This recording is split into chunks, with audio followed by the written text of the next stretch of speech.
Let's learn pivot table basics in Microsoft Excel.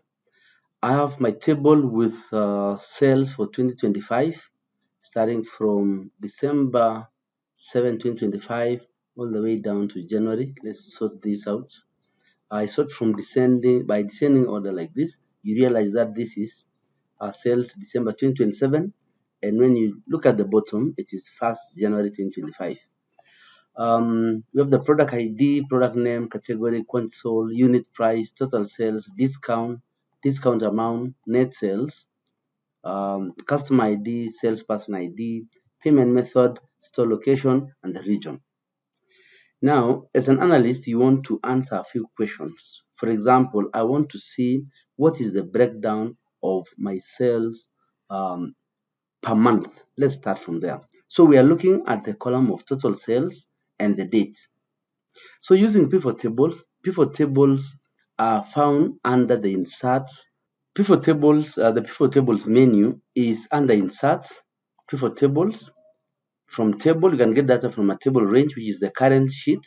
From an external data source, you can get from a data model or even from a Power BI data source. You can also quickly get reports from recommended pivot tables. So what Excel does is checks your data and looks around for the best fit for your report. So you can see their reports here: sales by unit price, sales by region, sum of discount amounts, all that. So you can use that, or you can start from a blank pivot table. You can also change the data source and plug in a different data source like Excel, Access, or any other database. So under this, I want us to do it from scratch, where you we first insert from table or range. As mentioned, I want the first report to come from the month, a monthly breakdown of total sales. So simply, without selecting the data, or you might choose to select by pressing Control A, or just select anywhere inside your dataset, then go to Insert, and then from Table or Range. You'll get this menu. And again, this is Pivot Table Basics, and you can always subscribe to this channel so that you can watch other videos. I've dropped more videos on advanced pivot tables before, so you can check the channel. So you'll see select table or range. This is the data source, means that my data is from this sheet called sales 2025 from row number 1 to 2106. You can insert a pivot table in the current worksheet. You can choose a cell that is blank on, it might be after column O here, or you can use an existing worksheet. You can choose whether you want to analyze multiple tables. We will insert, so some other users would want to create a new sheet, then insert a pivot table, then choose the data where this is coming from. That's another approach also. But you need to always know how to select by pressing Control Shift, right arrow and down arrow to select everything. Then I'll click OK. What pops up on the right is the pivot table fields from my data source here. So what you see at the top row there is what is on the pivot table fields.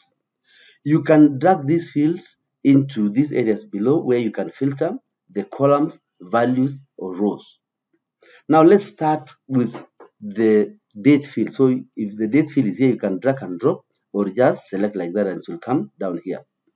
The best is to drag and drop or search for it here. So I'm going to drag. So we can also remove this. Say remove field, and then remove field. Then I can now drag this. Sales, total sales is here. I'll drag it and put it on values. Now what happens here, the report created is just an auto group that Excel does. So it groups the dates from days, months, quarters, like that. But it's always prudent to do this manually. Right click here and then click group. So you can group that and make sure that you are grouping it into months and years. You can also do per quarter. You can also use these filters to make sure that what you want to group. But this is when it is doing an auto group. Then you click OK. You see now it gives me that total sales per month broken down for the whole year. And then what we have here is the total sales. You can have the totals come down here by going to the design column, then subtotals. You'll say I want subtotals at the bottom of group. So you can see it comes down here as totals. You can get other reports also right from this by, for example, by selecting the category. So I can pick the category and put it here. So you see, it gives me accessories, apparel, footwear, and the grand totals. If we wanted per quarter, I would come here and right click and then group, then bring quarters there, and then it gives me like this. Another feature is the display where you have the year and you have the quarter, and then you have it indented like that. So you can go to report layout and report it in tabular format. You see what it does? It creates the year on its own column, the quarters on its own column, and the months on its own column. Let's create another report here. I want a report of sales by region, and I also want to see what was the payment methods. So I'd come here, you can put your reports in the same place. So I'd select this cell, insert pivot table from table range, select my data set that is sales 2025, go to cell A1 or press Control and Home, and then press Control Shift, right, then down arrow. Then I'll click OK. Now I want a simple report of sales by region. So I'll pick it here, put the regions there, and then the salesperson. I put the salesperson ID on the columns, or you could have also in the same place. For example, I bring it down here. So I have the region, the salesperson, and then the sales amount. So I pick the total sales and put it there. You can have it in that format, or take the region to the columns and have it that way. Now, if you can also place another report here so that my report is balanced. So report, then table, then I select my data set, go to cell A1, press Control Shift right arrow and down arrow to quickly select that, and then click OK. Now from here, I know what I want to look at, the performance by product. So I'll go to the product name, put it here, see like that. And then because I had already grouped here, I had grouped my quarters and the months. You'll see on the pivot table fields at the bottom here that it creates the grouping columns. So for this case, I can bring the month and put it down here. So what it does is gives me the products by month like that, and then I can now pick in the quantity sold. So I can put here the quantity, the quantity sold here, and put it there. Then if I wanted to know the performance, or let's say the market segments for each of the products, I can remove the product name like that and repeat this, the quantity sold again here, so that I have two columns. Now I want to see which products are controlling the market. So what I'll do is on the second column, right click and show values. So I'd count here and then show values as percentage of grand total, like that. You see, then after that, I'm going to sort this in descending order, and you can see sneakers are taking the majority, which is 15.45. And if I was to sum like this, you realize that only how many products? That would be 5 products control about 48% of the market. You can also create charts right from your Excel data. For example, I would go to this and I want to create charts, go to Insert, Pivot Table, like that. Select my dataset. I go to cell A1, Control Shift, right arrow, down arrow, and then click OK.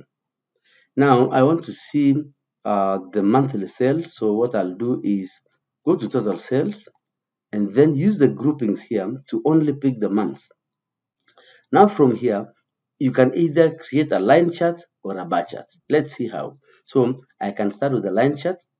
Right from here, I go to pivot table analyze. Then inside here, you'll see we have pivot charts. So pivot charts, click like that, and then it will give me, it uses the same chart engine that is in Excel or across Microsoft. So for the first one, I want a line chart to show me like this, and see how it looks like. And you can see, of course, there'll be a dip in sales in December because generally because I'm analyzing this data after the first week of December. That's why it looks like there's a dip. You can include numbers here by right clicking, then you can add data labels like this. So you have like that, but of course makes your chart very busy. That's why I always want to avoid that. But you can always include and say you want only on picks. For example, there's a pick here. So I pick this, select once, select again. So once it's selected, right click, then you can add data label. So you can see that. You can also have a dip here, let's say at end of each quarter. So March, I put another data label there. Then you can also extract this so that is shown clearly. Another quarter is April, May, June. I have another one, and so forth and so forth. So you can have it displayed. You can also change this chart to a bar chart. Go back to pivot table analyze, and then you can on this chart, of course, you can change the chart type or start on a different chart. Let's say, for example, I want to slice this data and just show what products were sold for each month. So what I do is go to the product name like this. So I want to show the product name. So what I do is select this pivot table analyze and then insert a slicer. So I said a slicer and insert this on the product name and click OK. So when I drag this to the right, the slicer to the right, let me close this, take this to the right like this, and then if I want to see this chart change only for jackets, so I'm select like that, and it's going to show me exactly what each chart is, and you can always remove the filter. You can also add other slicers for your charts, and you can add other columns like store location. You can add payment method, and then click OK, and it will give you like that. Then you organize your slicers so that they are visible with your charts at the same size like this.